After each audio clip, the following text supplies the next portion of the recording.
Karibu sana mtazamaji wa Gift Online TV. Yapo mengi pia ambayo tunapaswa kujuzana hapa kuhusiana na yale mengi ambayo yamekuwa yakiendelea katika uga wa kimichezo zaidi, na zipo taarifa nyingi kemkem ambazo zimekuwa zikiendelea, na hususani kuhusiana na masuala ya usajili. Ndicho ambacho naweza nikazungumza hapa kwa ukubwa zaidi kuhusiana na kile ambacho kimekuwa kikiendelea. Je, ni jambo gani ambalo limekuwa likiendelea? Basi sokesi ni kufahamisha, unaweza ukawa umesikia ama haujaisikia pia kwa undani zaidi, ama umeisikia juu juu haujajua kile ambacho kinaendelea bana. Moja kati ya bwana mdogo ambaye ni kiungo fundi mwenye uwezo wa kucheza kama namba 6, lakini pia na uwezo wa kucheza kama namba 8, na uwezo wa kucheza pia kama namba 10. Namba 10 anakuwa mfanisi zaidi.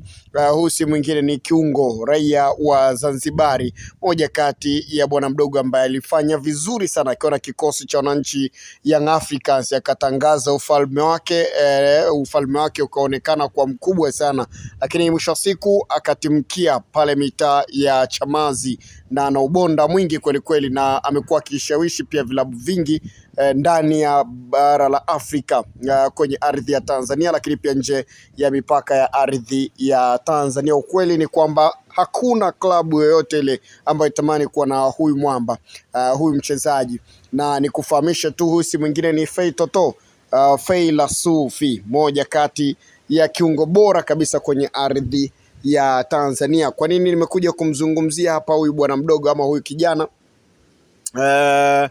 Vilabu vingi vimekuwa vikituma ofa pale mitaa ya Chamazi kuweza kuhitaji saini ya huyu bwana mdogo, na nikufahamishe kwamba vilabu vya Libya vimekuwa mstari wa mbele sana kuweza kumpata huyu Fei Toto. Sasa je, watafanikiwa ama la? Story ambayo ipo kwa hivi sasa ni kuhusiana na uongozi pia wa klabu ya Azam FC uko mbioni kukutana na kujadili ofa iliyotumwa na klabu ya Al Ittihad ya kutokea kule Libya. Hii ofa ni nono sana, kitu ambacho kimefanya pia viongozi wa klabu hiyo kukutana na kuweza kujadili hii ofa, na nikuambia kwamba ni ofa ambayo imetumwa na klabu ya Al Ittihad ya kutokea kule Libya. Zaidi ya bilioni 5.2 za Kitanzania zinatarajiwa pia kutumwa endapo Azam watakubali pia kumwachia kiungo wao huyo. Sasa zimekuwa zikitumwa ofa nyingi, maombi yamekuwa ni mengi sana kumhitaji mchezaji, lakini wamekuwa wakikataa mara nyingi. Safari hii wanaonekana kwenda kukutana na kujadili kuona kwamba kuna haja kwa asilimia kubwa kuweza kuchukua hiki kitita kirefu kabisa bilioni 5, moja kati ya usajili ambao utakokuwa ni tishio kabisa kwenye ardhi ya Tanzania kama endapo Azam FC watakubali hili dili. Kwa sababu gani? Hakuna mchezaji yoyote kwenye ardhi ya Tanzania ambaye ameuzwa kitita cha fedha, kitita kikubwa kwa kiasi hichi. Iwe ni mchezaji wa kigeni ambaye alikuja hapa kwenye ligi yetu ya Tanzania, iwe ni mchezaji ambaye ni mzawa, hakuna ambaye amekufikia kuuzwa kwa kitita kirefu namna hii. Hivyo kama Azam FC watakubali hii ofa ya Al Ittihad, basi moja kwa moja Fei Toto, Fei Lasufi, yeye ndo atakuwa kinara wa mchezaji ambaye ameuzwa ghali zaidi kwenye ardhi ya Tanzania. Sasa penye nyingine ambayo niko nayo ambayo naweza nikakufahamisha, tukiachilia mbali na hili swala la Fei Toto, ni kuhusiana na bwana mdogo mwenye umri wa miaka takriban 23, moja kati ya mchezaji ambaye ameimbwa sana na ametamaniwa sana na upande wa pili. Huyu mwamba alikuja kwenye ardhi ya Tanzania akiwindwa vikali kweli kweli pale mitaa Msimbazi, na hatimaye akafanikiwa kumpata baada ya eka nyingi.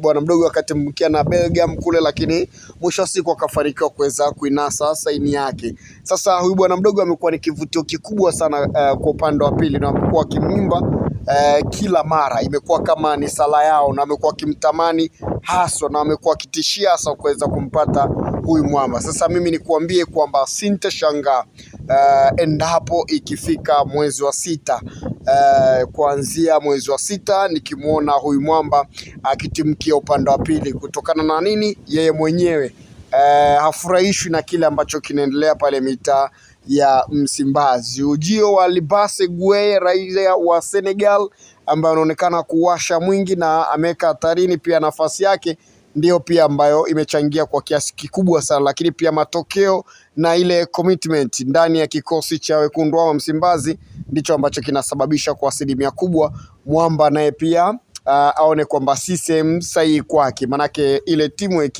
haionekani. Anaona ana kipaji kikubwa, lakini hakuna utulivu kwenye timu ambao unaweza ukamfanya akaenjoy kazi yake kwa kubwa zaidi. Sasa tusubiri kuweza kuona mwisho wa siku, je, bwana mdogo Eli Mpanzu, je, atatimkia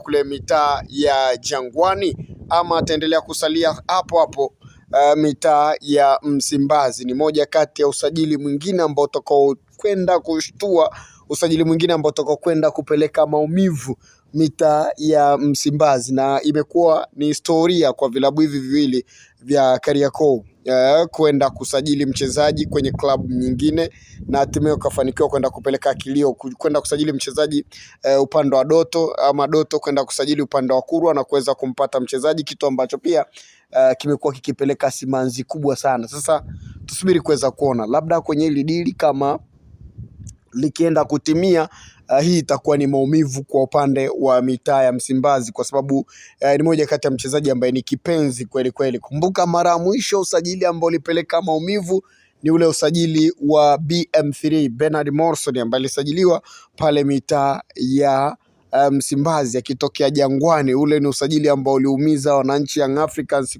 kweli kweli, mpaka hii leo wanaona kwamba bado hawajawahi kulipa kisasi. Manake tuliona alichukuliwa Clatous Chota Chama, Mwamba Lusaka, lakini kama mkataba ulikuwa umeisha, na mwisho wa siku Simba akaonekana kama wanampa tu go ahead kwamba wewe kama unaenda wewe nenda. Kwa hiyo haikuwa na maumivu mazito haswa, lakini pia Mohamed Hussein Zimbwe Junior naye pia vile nao inaonekana kwamba haikupeleka huzuni kubwa sana. Sasa kama endapo Eli Mpanzu atatimkia mitaa Jangwani, basi hii inaweza ikawa ni simanzi nzito sana mitaa ya Msimbazi, na utakuja kuona kwa upande wa wananchi Young Africans wamekuwa wakiona kwamba ni lazima waweze kutafuta mchezaji ambaye atakayepeleka maumivu mitaa ya Msimbazi, na Eli Mpanzu wanaona ndo sehemu sahihi sana bana. Endelea kuifuatilia Gift Online TV. Mimi ni Eric Keman, referee mwenye beji ya FIFA. Endelea kuenjoy, kubaki nasi. Bye bye.